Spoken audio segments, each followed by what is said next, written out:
Okay, everybody take a deep breath. We have been asked to be impeccable with our word, and by diving into the first agreement, we are right out of the gate informed that from the author, from Don Miguel Ruiz, that this is the foundational agreement. This is the most important one, and it is the most difficult one for us to develop a relationship of awareness and operate with deliberate activity, intention, placement of our word.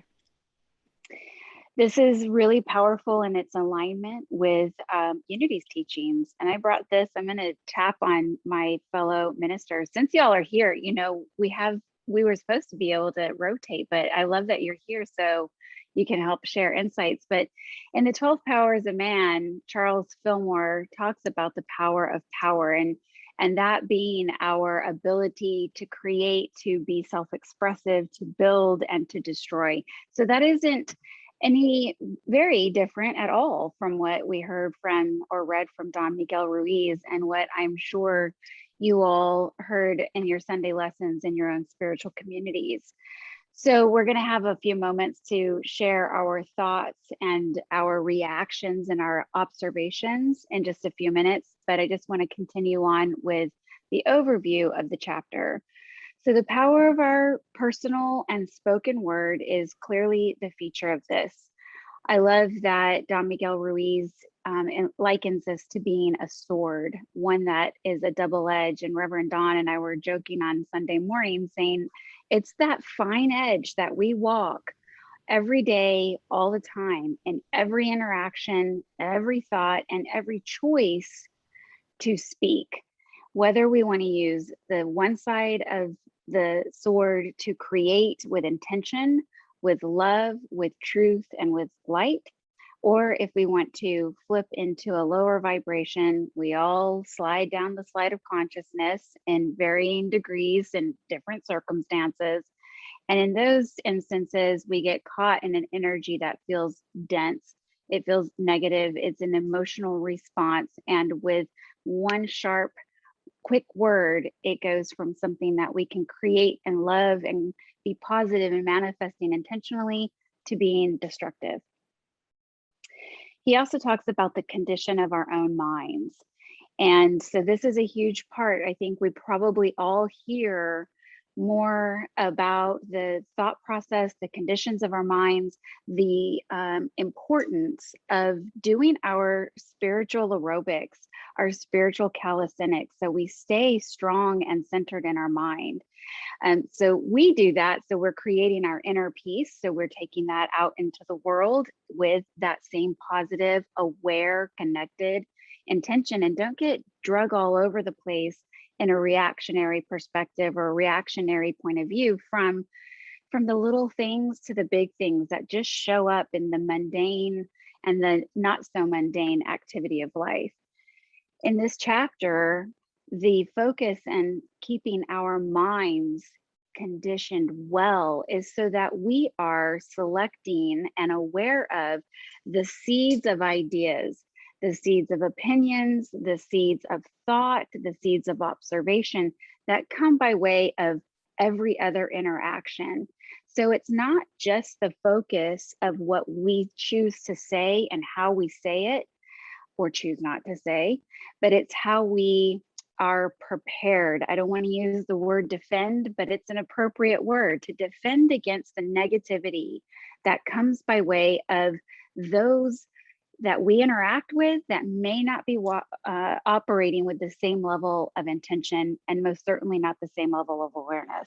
They're probably not somebody you're sitting in a new thought community with on a Sunday, and most definitely somebody who hasn't read the Four Agreements and knows the power of their own spoken word. And finally, and this was my favorite point to make on Sunday in my lesson, is the picture that we are all magicians.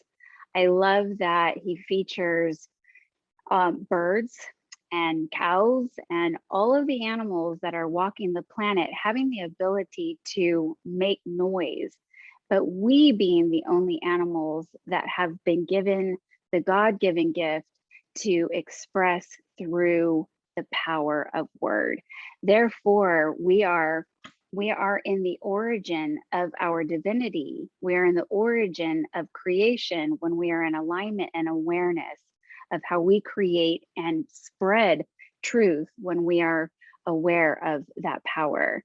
So we heard some words in there that we don't typically, I haven't typically heard in a Unity church, but white magic and black magic, which was a little bit itchy in the teeth for me, I'm not gonna lie, because I don't think that we necessarily intentionally cast black magic, but I know that every single one of us knows the feeling of heavy, dense, sleepy, or malicious energy when it's thrown at us in a conversation, or even when we hear it in the proximity of our existence and whatever's going on in our life. So those were the three. I mean, this is a really packed chapter. Those were the three main points that I chose to feature and attempt to enrich and elaborate on in my Sunday lesson. And I'd like to open up our thoughts and conversation for how you all may have responded to not only your reading, but how you've digested now having had the chance to read and listen on Sunday and observe yourself and how you're utilizing your magician's sword being the power of your spoken word. Before I open it up to the entire class, our Unity ministers on the panel, anything that you all feel that needs to be added to this topic from this chapter?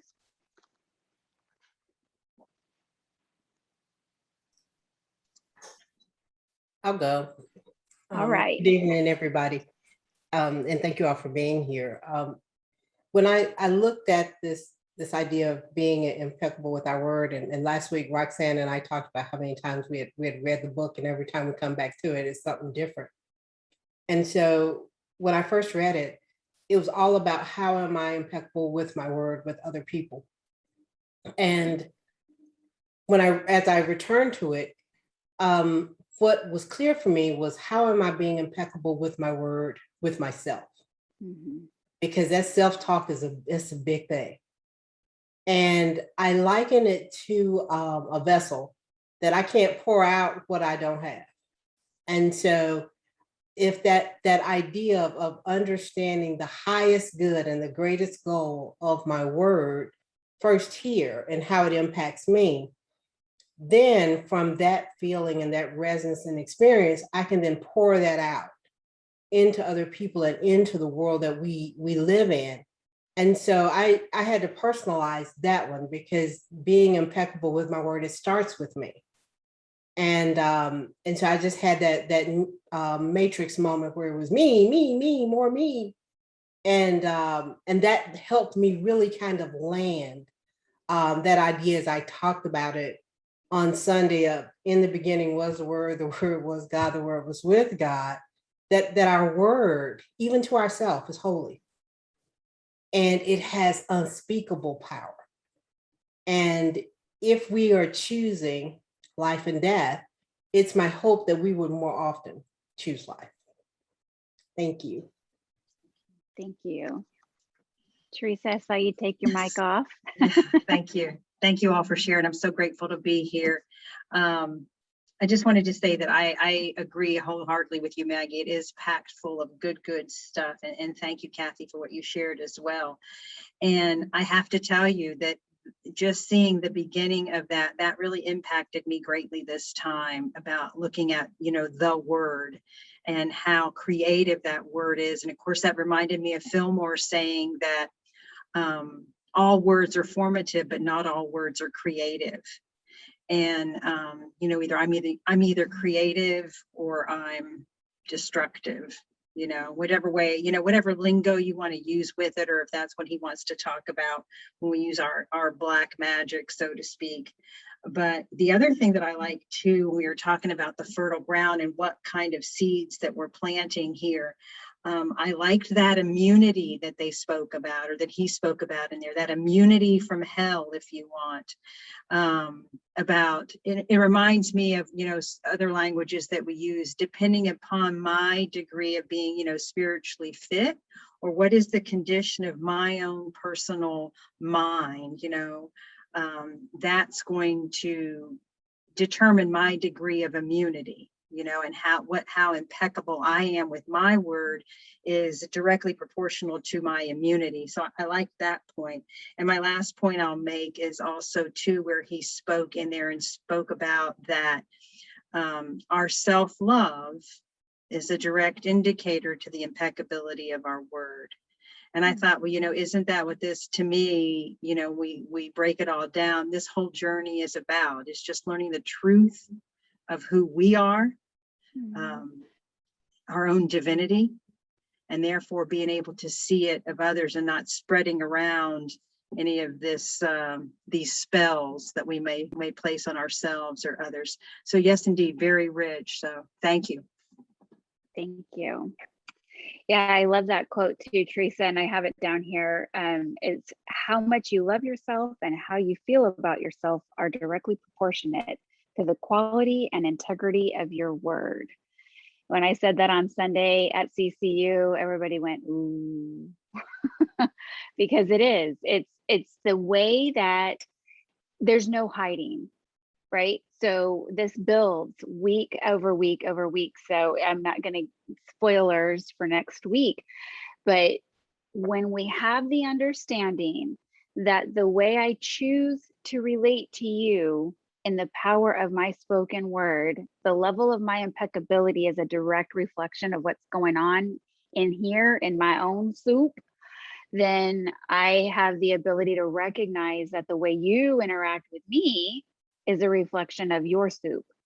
And so it makes it's laying those stepping stones for not taking it personally next week. But really, this is an area where we have the possibility to really strengthen our levels of compassion. Because when I hear something ugly coming out of somebody else's mouth, my first thing is to go, you know, it's, and I have to kind of run through the index of breathe, love and light, be compassionate. They're probably having a bad day. I have to like remind myself instead of just, you know, being present. And that's a reflection of what's going on in my soup. And so this is like being a good human 101 is if we can hear each other and have an understanding that that's a reflection of your stuff, then I'm not defending against it and I have no need to pick it up and make you wrong or right or introduce you into my point of view. I just simply need to recognize what you're saying is a reflection of what is going on with you. And that allows me to love you. That allows me to take a breath. That allows me to grow when I can't love you and don't want to take a breath. And that is all self-informative. So really great. I love that. I love that quote. I think I'm going to have to put it on my mirror before I step outside going forward. It was a good reminder. So now I want to take a moment and ask the class, our participants. You all had a week with the material. You've had wonderful ministers and leaders giving you their perspective in their Sunday lessons. And I'd like to hear how you're getting along with this, what your thoughts or reactions are, or if you have any questions around being impeccable with our word. And you can just raise your hand, please. Is that Myra? Hello, everybody. Hi. I would love to hear some comments. This was both validating, reinforcing, and confronting as I read this chapter. It made me mindful of the ripple effect of my language. It made me mindful of the power of influence that people have when I believe and tune in to what's being said, and I don't step back and process and think through. also what power I have to lift up or tear down. But what my question for the panel, for you ministers, is on 31, it was a new way of, for me, a new mental model for me of looking at the concept of sin. He, at the top of the page, says, when he's defining impeccable, he says it means without sin. It means to go against yourself. And through that, he elaborates two things that one squared with me, and the other I'd like to hear more about, is that being impeccable is taking responsibility for your actions. Based on what I just heard, Reverend Maggie, you share in your opening, it's me taking responsibility for keeping my mind through, I love how you said, I think you said aerobics or calisthenics, but staying spiritually fit. Reverend Teresa reminded us of that on Sunday. But it cautions us that the ultimate sin begins with rejection of yourself. Self-rejection, I'm reading this, is the biggest sin that you can that you commit. And that's an out-of-the-box thinking for me. And I would love to hear you all help me better understand what you think he meant by that. Thanks for listening. That's a really great question. And since it's my week, I'll take the hot seat first. I think Teresa's like, yeah, do that.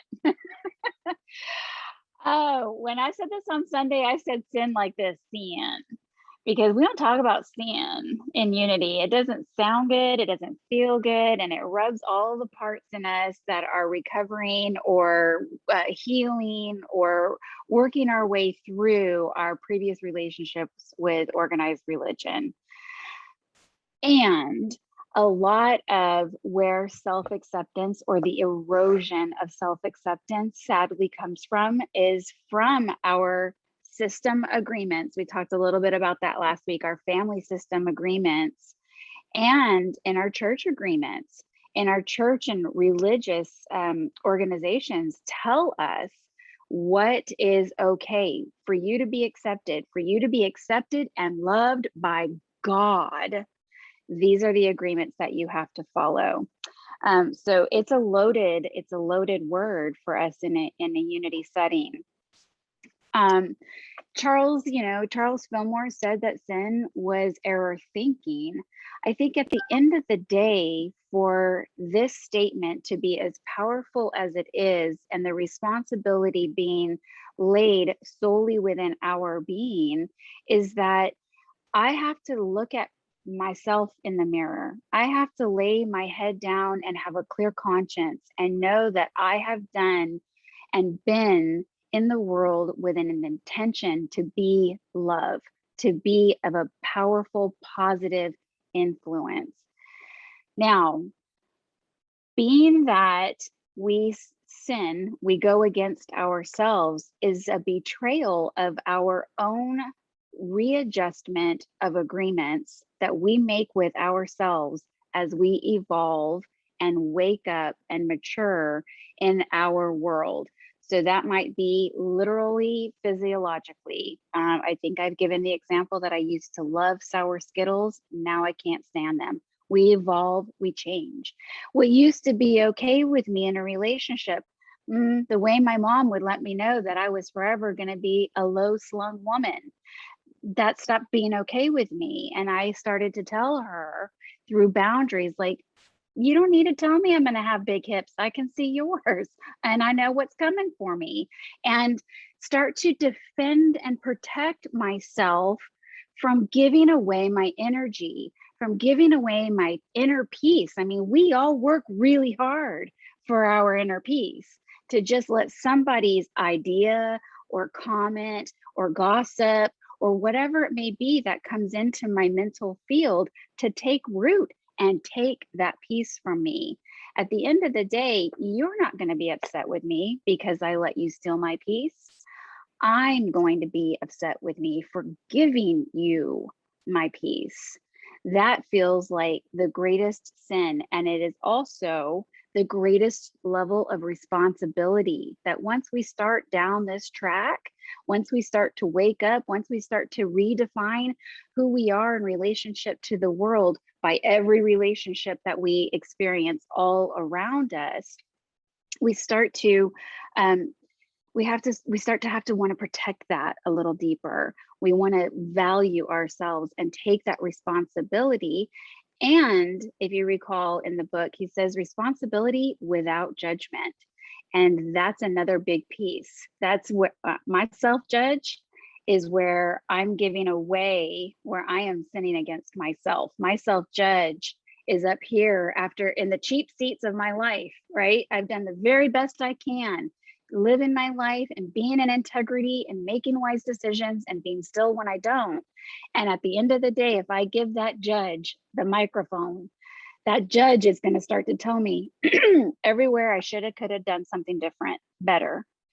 And that is self-harm, because that judge is also a big part of who I am and what I will allow myself to agree or disagree to in relationship to my own power.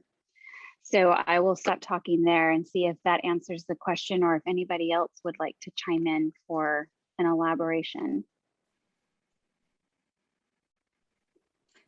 I'll just add another take on that, Maggie. When I read that book and read that part in the book, when it says, when you do something against yourself, I immediately went to my unity concepts and thinking, what is myself if I'm going against myself? And I was thinking my true self, my highest self, my spiritual self, my divine self, my Christ presence, however you want to define that for yourself.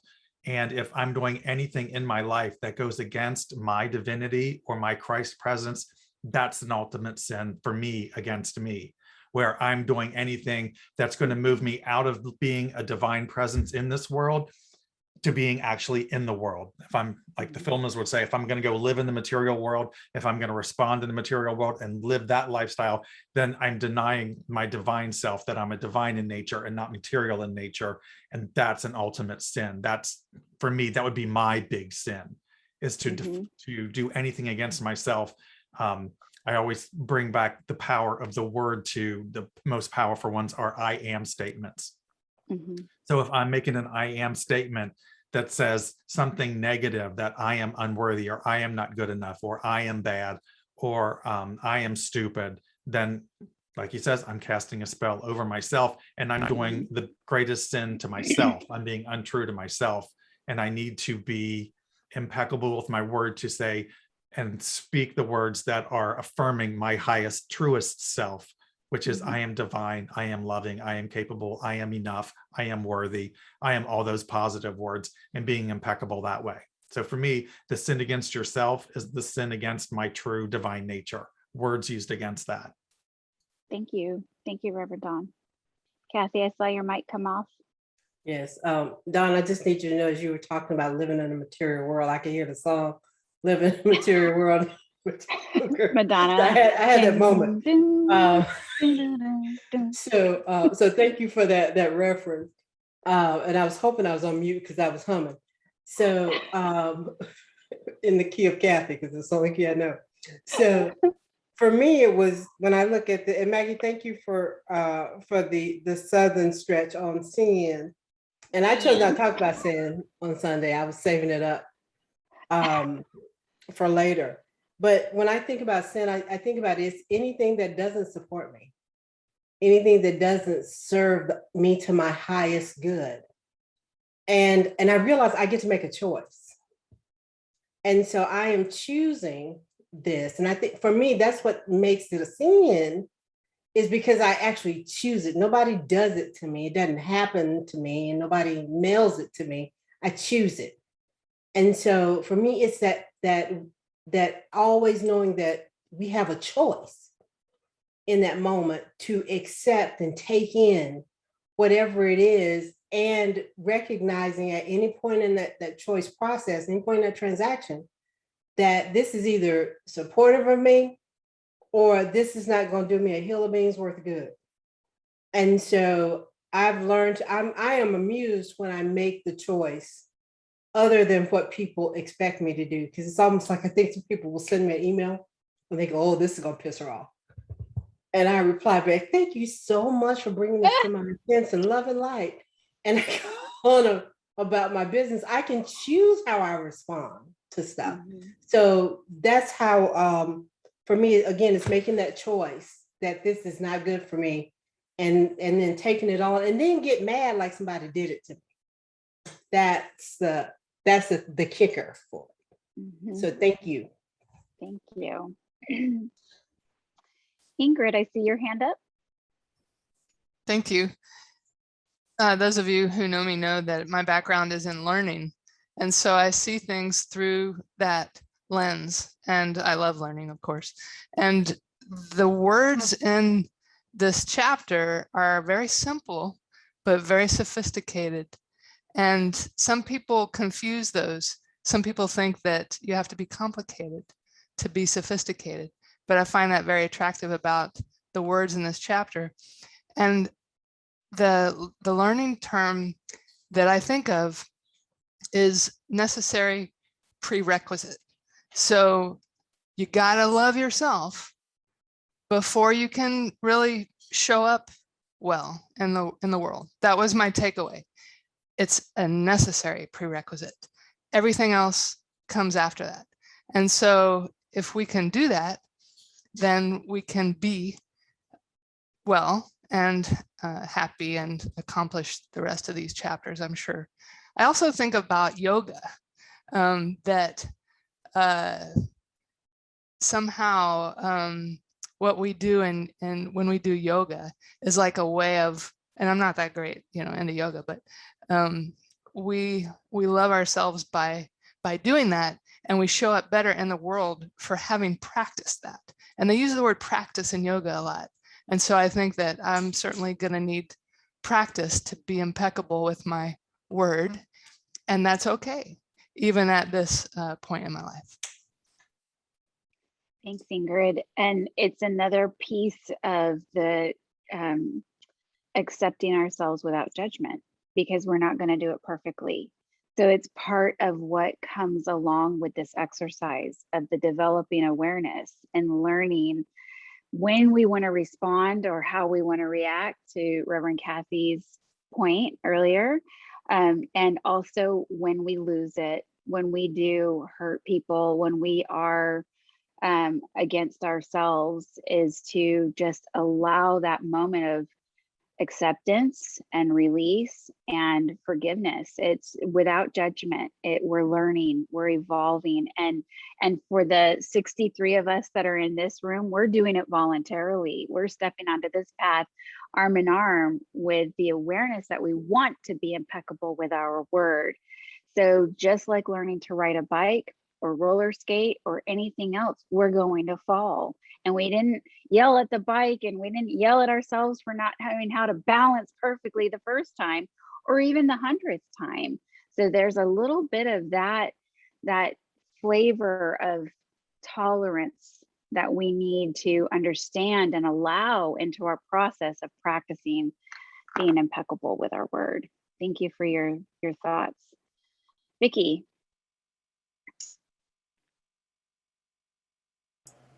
Well, I just want to throw this into the mix because I didn't read about it or hear anybody talk about it, and I know this has been true for me, especially this week. I'm feeling a lot of rejection for various different reasons, and I know, on the outside, on the surface of things, I want to engage in all this drama and get mad and build this whole thing on a whole victim mentality.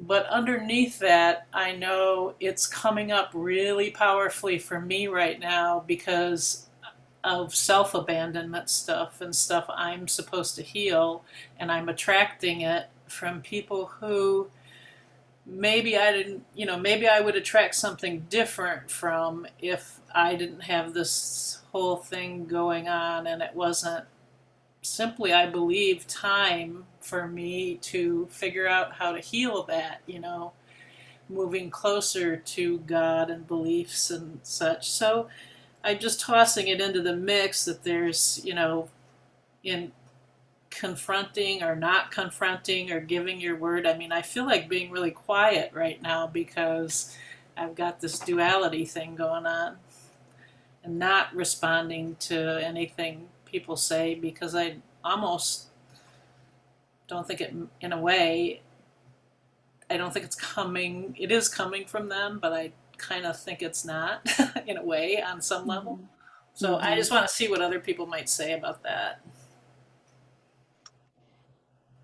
Well, I think that that's a really a valid point, and one that I didn't to be honest, 20 minutes on a Sunday just flies by and it's not enough time. So I wrote about it today, about keeping quiet, that's a part of learning how to utilize and wield this power. Is not all the time does everything need to be said. It doesn't need to be said right now. It doesn't need to be said by me. And that is power recovery. That is choosing to not engage and not respond. And what sounds like to me, Vicki, is that you're in the process of reevaluating some agreements. So you're reevaluating your own self agreements, but your agreements with these people that you're attracting.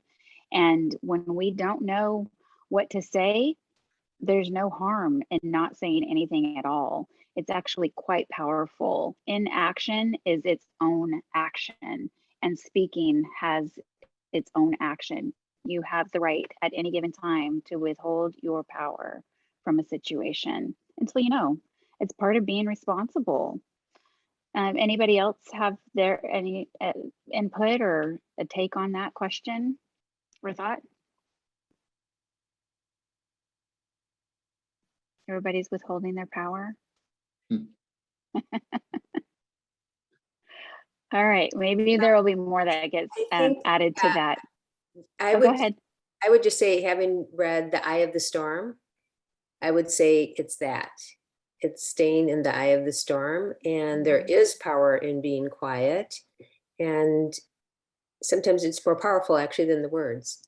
And so I would say, I forgot her name, I love that she's from Orlando, but she's now in Wisconsin. I'm from Wisconsin, so I can relate to just the idea of Wisconsin people, but yeah, hold strong, because you're being pulled maybe from the past, and now you're already evolving into yourself and who you are, and maybe you're back in the past right now around people. And so just stay quiet and stay in the eye of the storm.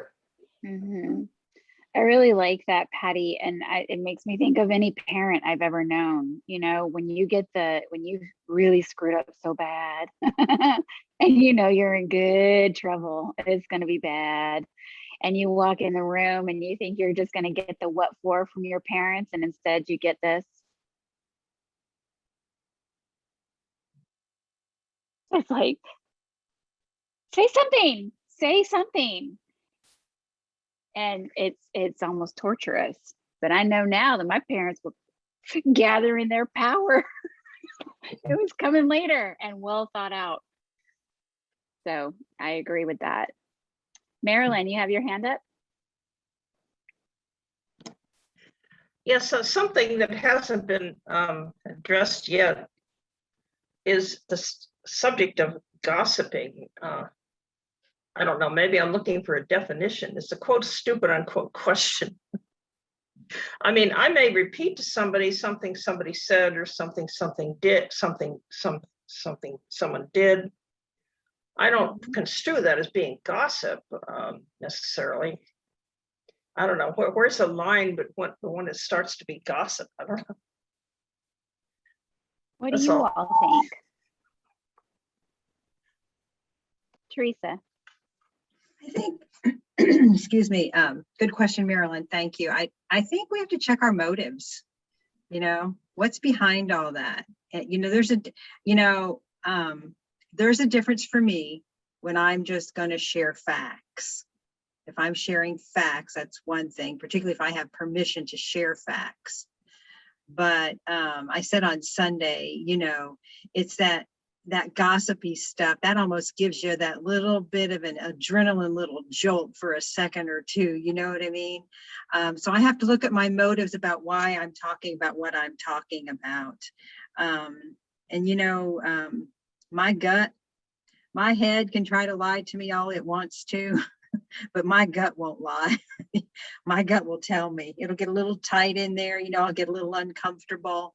I'm going to notice myself, how I feel when I'm talking about different things as well. Those are big indicators for me. And, you know, am I trying to achieve something that's, you know, the highest and best? Am I looking for more truth here, or I'm just throwing around a little bit of dirt? You know, which, am I being creative? Am I being creative with my words, or am I being, you know, using some of that spell stuff again, or being destructive? So I really have to check in with myself. You know, I believe I know the truth. You know, now I don't always practice truth, you know, but I believe that within me, I know truth. Within all of us, I believe that. You know, I'm just using myself as an example, but I believe we know. Use your inner wisdom.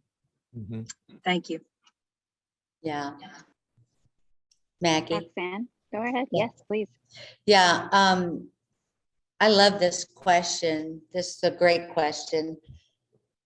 I have to be really careful, because if I'm going to gossip, it's because I need to feel like I'm in charge. I need to put myself ahead of something. I'm feeling less than, and so I'm trying to make up for something if I'm gossiping. If I'm talking about someone, I'm gossiping. Now, if I'm talking about, if I'm telling someone a quote that someone said, and then I'm explaining to someone how that quote affected me and how much it helped me make it through my day, or and I'm talking about myself and my experience with it on a positive note. But if I start to explain about how I really didn't, you know, like it, and it could have blah, blah, blah, blah, I have to be very careful. No, you know, no negative talk, and don't talk about anyone to someone else, period. You know, I worked on this for years, and it was so hard. It was such a hard habit to break, because I was in a really intense corporate environment, and I always wanted to be the one that was in the know.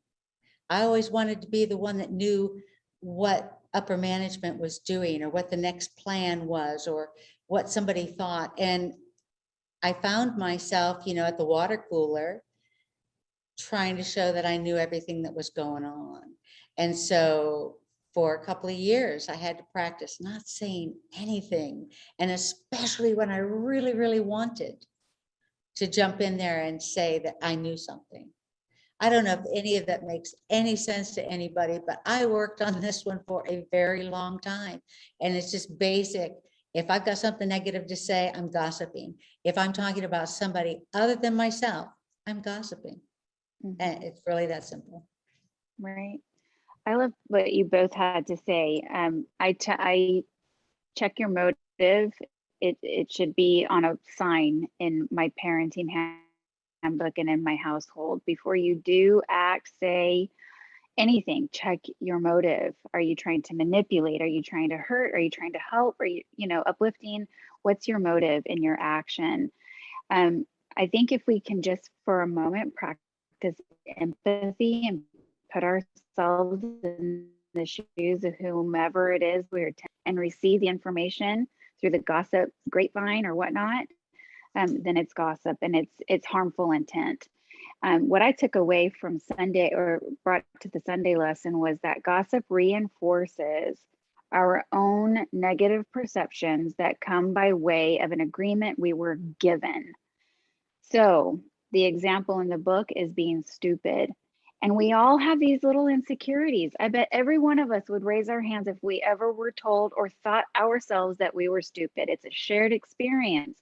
So we also know how to hurt one another by exploiting that raw vulnerability of insecurity that we carry around as human beings. If we're trying to do damage, then it is harmful gossip. I like what Sunny said in the chat, and Dawn, I see your hand up.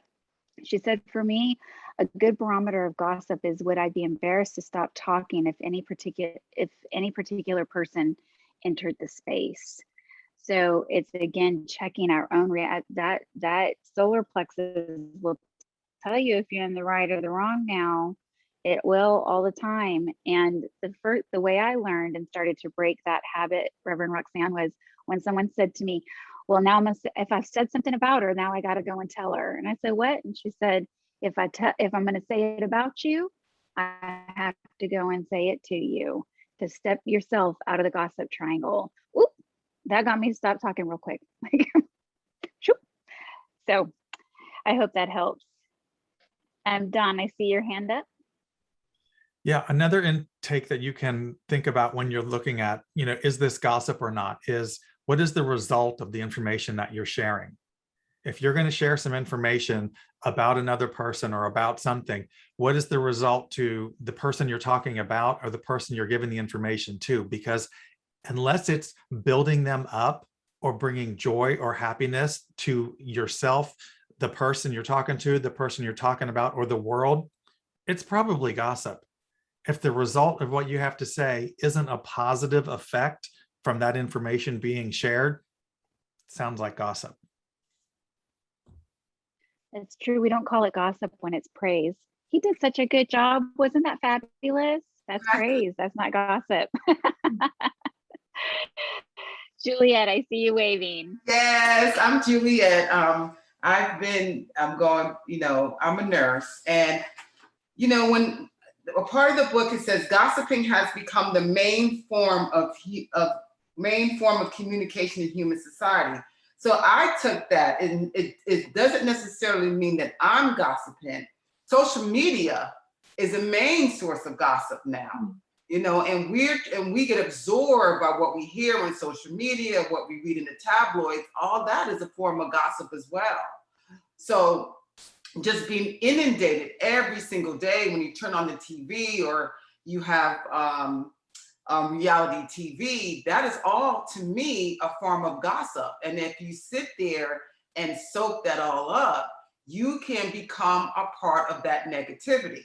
So when I hear gossip, it doesn't necessarily mean that I'm gossiping, but absorbing gossip every single day by social media, YouTube, reality TV, that could also have an effect on you as well. So that's what I took from this as well. Great, thank you. And that's really a really valid point. This book is several years old, and social media has taken a really primary role in our life since its first publication.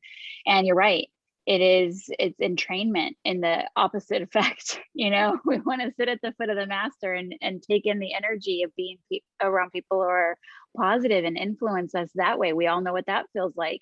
And getting on social media these days is it inundates us with this negativity and negative gossip. You're right. Vicki, I see your hand up. Yes, I was gonna say, I noticed that a lot of times when if you don't participate in gossip, sometimes you are the odd person. You really don't make that many friends. People just gossip, but anyway, those friendships get superficial, a very shallow friendship. So I refuse to participate in gossip. Guess what? I don't have that many friends too. I mean, in situations at work or at school or whatever. It's a really good point. And when, I don't know, the fellow ministers on the panel, if you all brought this up, but the need for an alliance, for you to go through your spiritual awakening and to make an adjustment in your agreements and your boundaries is going to disrupt the system. It's going to, I love the image that I was given in seminary school by Reverend Robert Brummett, was a children's mobile, you know, that everyone has above their crib. And if you take me, you, each one of us, we're part of that. But if we're saying, I no longer agree with this, I no longer wish to gossip, I no longer wish to sit at the children's table at Thanksgiving, I no longer, whatever it is, and we remove ourselves from that mobile, it goes from running smooth to being wobbly. It'll keep running, but it's going to be all wonky. Well, guess what? Everyone who's on this wild ride is pissed. They want you back. So it's a smooth ride. They're going to do whatever it takes, including gossip, to make you cave and be like, all right, acquiesce. I guess I'll join the mobile again, even though it makes me feel like dirt. Then I'm sinning against myself and I'm not impeccable with my word. Go back to the introduction and start the journey all over again. That's the need for the alliance, a tight group. I'm glad to hear you say you have a few friends. We all probably have a few good friends that we can really depend on and would not say a word against us, against ourselves, outside of our presence ever. Those that are disrupted by the fact that we're removing ourselves, they're showing that you may need to readjust your agreement with them and your relationship with them. And that's hard work. I want everyone to hear this. It is hard work. When you're redefining yourselves, those that you rise above in your consciousness and in your human being 101 as a divine light, they will try and pull you back down, and you just got to keep rising. Those people that are in your alliance will help pull you up when they're trying to pull you down. So very, very good point. Yeah, I guess get around different kind of people, but if it is at work, you just have to put up with them anyway. Mm-hmm. Exactly. People going to school or the university is the same thing, you know, so. That's right. That's exactly right. Okay, I'm just doing a time check and I want to give everybody a 5-minute break. So I want to, before I send you off for 5 minutes to restore your personal comfort, let's talk briefly about the ability to cast spells. If you haven't read that in detail or you didn't really get that, then take a couple of minutes to peruse that. It's in the back half of the chapter.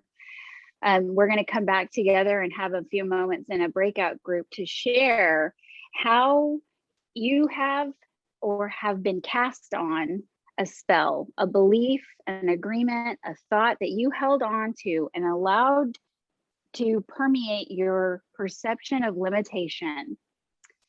So think about that while you're taking 5 minutes. It is 7:54. So let's go ahead and just say we'll be back at 8 o'clock and we'll play music when it's time to be back and turn your cameras on.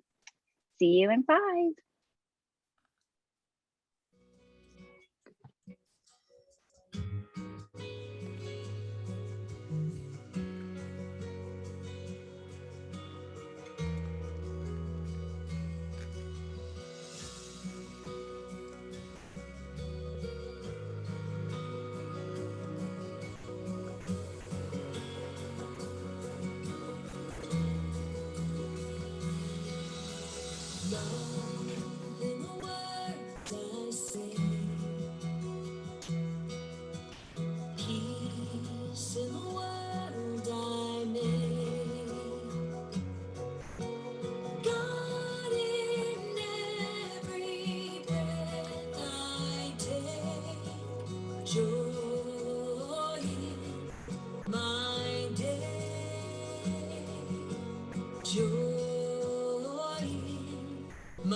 I had everything I needed and no job to go to.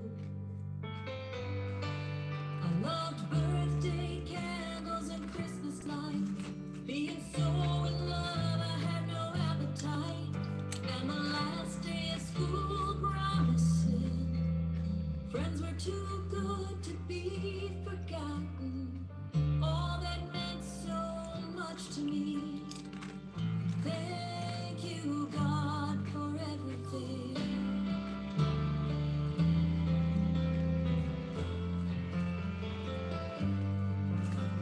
I won't forget the year I bought my first place, or the day I gave a brand new life her very own name. I've known the kindness of a stranger and the friends who would love me to the end, and dancing in the rain joyfully when I thought no one else was watching. All that meant so much to me. Thank you, God, for everything. Some things didn't turn out how I planned it, and some of my dreams are real today. What means more than where I ended up are the memories and all the love from all the steps along the way.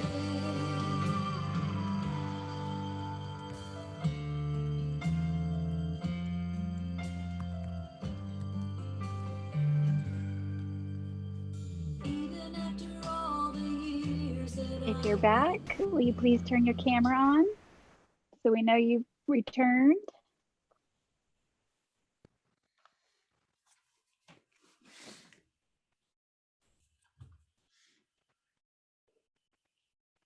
Okay, so I left you with the thoughts that Don Miguel Ruiz shared about being magicians, and in all of our agreements, excuse me, that we collect from our family, community, and all the way out to the broad perspective of humanity, a lot like we just heard about social media and that impact as well.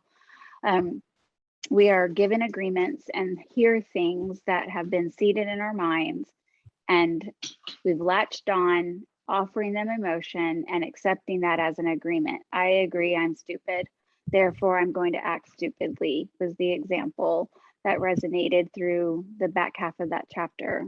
So we're going to split out into breakout groups, and the topic of discussion is to share with your group a time that you have had a spell cast on you and how the spell was broken, if it was, because that is the other side of that coin, is that with a simple word offered in truth and in love, we can break the spell that we've carried around for maybe years and years and years. So while I set up these breakout groups, it looks like we're going to have about 4 or 5 participants in each group, and I would offer that you all have about 3 to 4 minutes to share with each other. So we have time to come back and offer any last thoughts and close our time together. Any questions? Okay, you're going to get prompted to accept to go into the breakout room when I click this. Here I go.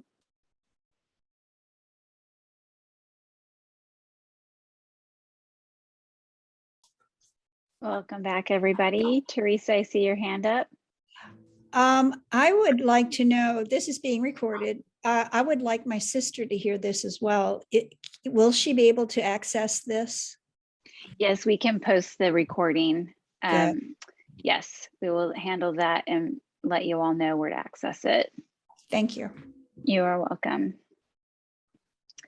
All right, so everybody got sucked back through the tube from your breakout rooms. Mhm. And I want to just open it up for any common denominators, any aha moments or sharing that you would like to express for the greater group.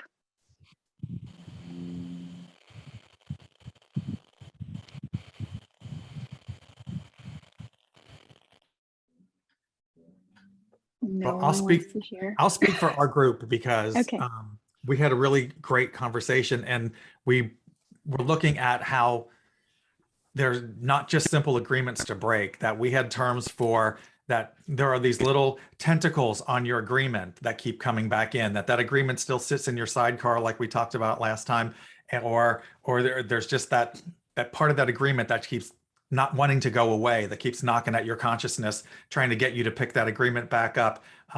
We called it an agreement hangover that won't quite go away. And even though you break an agreement, that everyone around you, your family, your culture, your religion, or your society, or humanity may not be breaking the same one, and they're always encouraging you to pick that agreement back up because you're not falling in line with them. So it's not just a one and a done. There's always the temptation to pick it back up, and it's an ongoing process. That's exactly right. Thank you. Anybody else want to share from their group?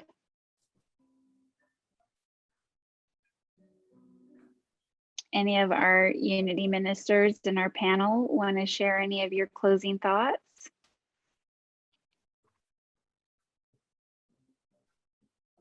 Okay.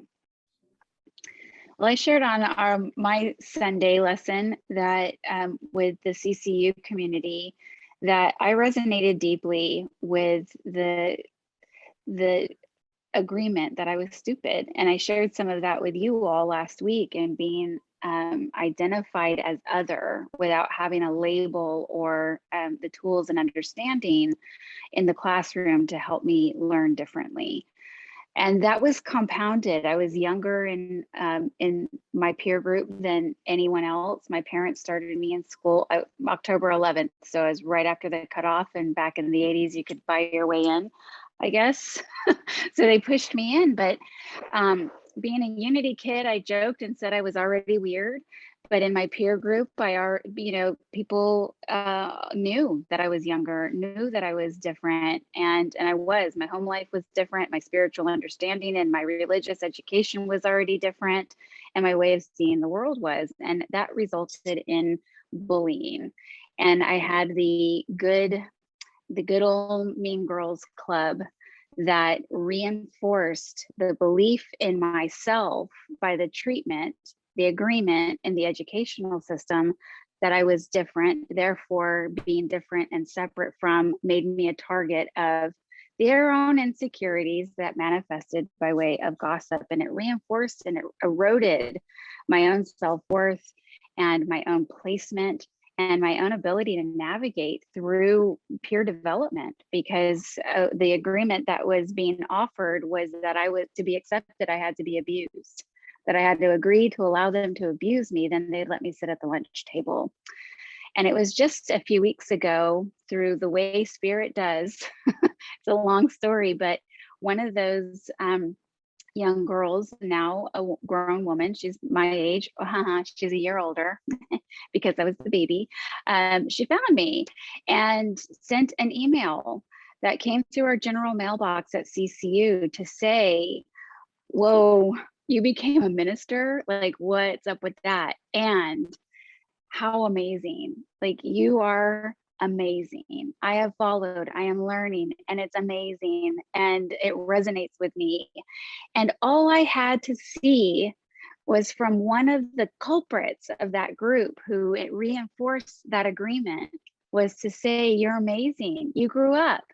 You know better, you do better. That was her action, her integrity of using her word wisely. Now, whether or not she knew she was coming in to break a spell that had been cast on me at 4 or not, isn't any of her business, really, because the agreement and the spell was cast on me, and I was the one who allowed it to be there. And the word from someone else in alignment with truth had the ability to just instantly lift it. It's just miraculous. It feels miraculous to me. So I would leave you with this last encouragement, is to be on the lookout, not only for who we are protecting ourselves against, those seeds of planted information or misinformation, but to be on the lookout for reinforcements of what you are becoming. Look for that validation. It comes in some of the strangest, most unexpected places. But as much as we are observing creatures and we can sometimes get into I'm just narrowly focused in my observations because this is what I have to do, to allow ourselves to open up just a little bit and to receive information from those positive influences and those unexpected channels that also have the ability to use their word to break us from a thought pattern or a spell that holds us in the hell of captivity in our minds. So that's my last word tonight.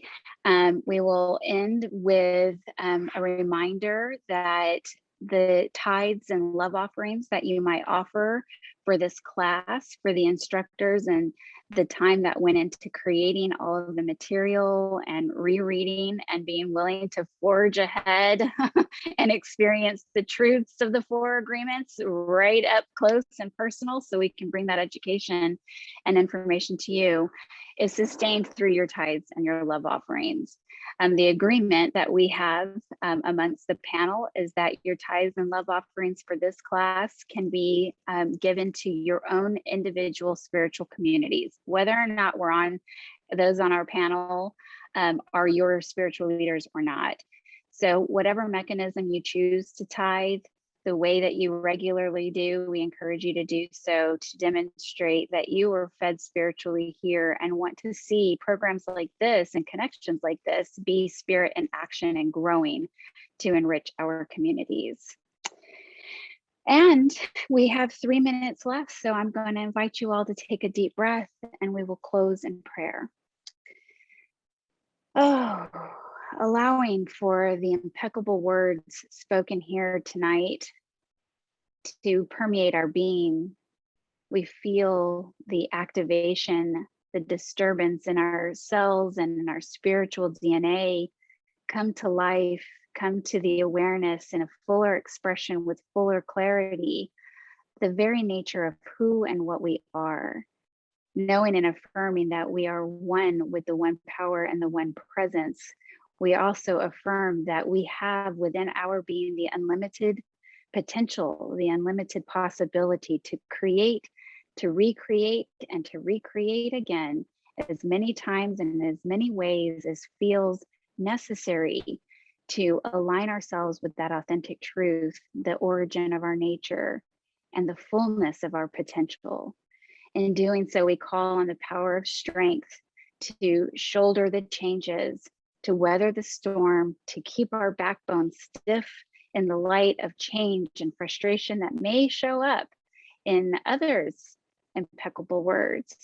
But we stand true, we stand in truth together, journeying one foot after another as we reach a fuller expression of love in action, of the Holy Spirit in action, being the divine in action.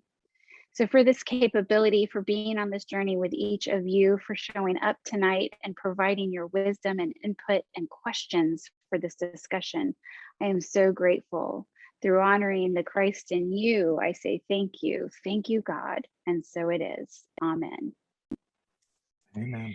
Reminder, we're back here next week, same bat time, same bat channel, and we are going to not take anything personally. Have a good week, everybody. Thanks for being here. Thank you. Thank you so much. Next week's class is brought to you by Kathy Beasley. Reverend Kathy Beasley will be your facilitator. So make sure you're back, Reverend Kathy, next week. Thank you, everybody. Thank you. Thank you all. Good Good night. night. Bye. Bye. Love you, mean it.